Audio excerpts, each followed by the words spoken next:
Welcome to Crack-A-Pack. My name's Andrew. Today we're cracking open Theros Beyond Death. Let's get cracking.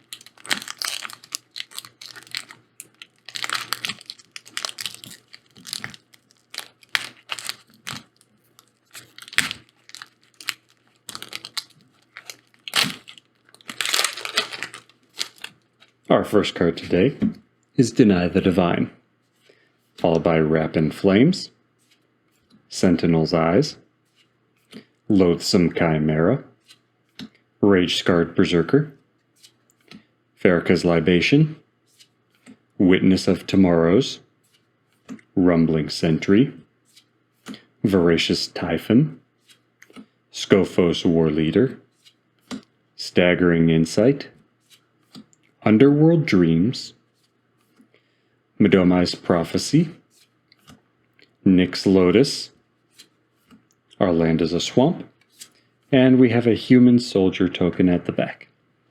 So again, we have a swamp for our land.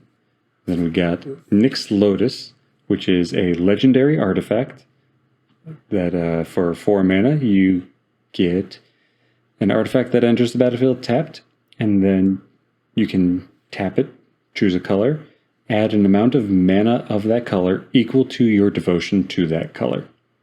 And devotion is defined as the number of mana symbols of that color in the mana cost of permanents you control. So basically, this enters the battlefield tapped. Your next turn, when it untaps, you can tap it, choose a color, and you get an amount of mana of that color equal to the number of mana symbols present on cards you control, or permanents you control. So this is really good for ramp if you can time it right. I mean, even if you don't time it right, it's good, because you can get a ridiculous amount of mana from this.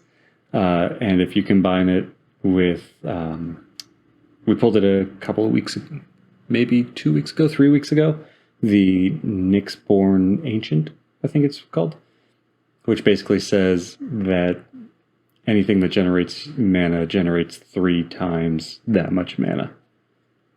So then you're getting 3 times the devotion of that color.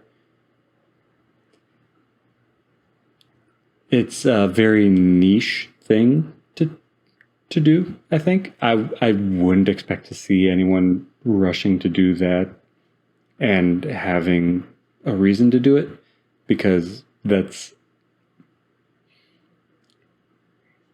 Nyxborn Ancient is expensive, and it's very vulnerable, right? I mean, it's just a creature, or it's an enchantment creature, maybe.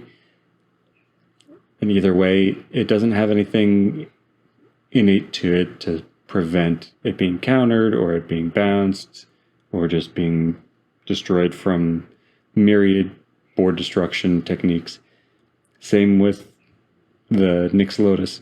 It's an artifact, so it can be easily targeted with artifact removal.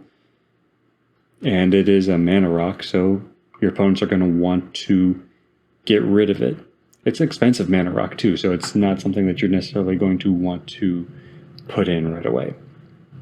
You're better off using Soul Rings and Arcane Signets, that sort of thing, for cheaper mana rocks to get your mana curve more smoothed out, more consistent. This is for when you're looking at how are you going to ramp into your 10 drops, or you're wanting to, I don't know, cast an X spell for like 30 for some reason. That's when you're looking at this. So it's a good mana rock. It has some synergies that can make it ridiculous, but it is pricey. It is a big target on your back if you have this out, just because it has the potential to create a lot more mana than your opponents are going to be. But that's just my opinion on it. I like it. I'm probably going to try to run it somewhere just to see what happens with it. I think it'd be fun to somehow accidentally, ramp into 30, 40 mana somehow between this and, like I said, the Nyxborn Ancient. When I get that list together, I'll make sure to put it somewhere so that people can see it, make fun of me for deciding to do this, or maybe we can work on something together and make it even better. I don't know. I'm sure there's a way to make it work, and I'll figure it out. If for nothing else, to make my playgroup laugh.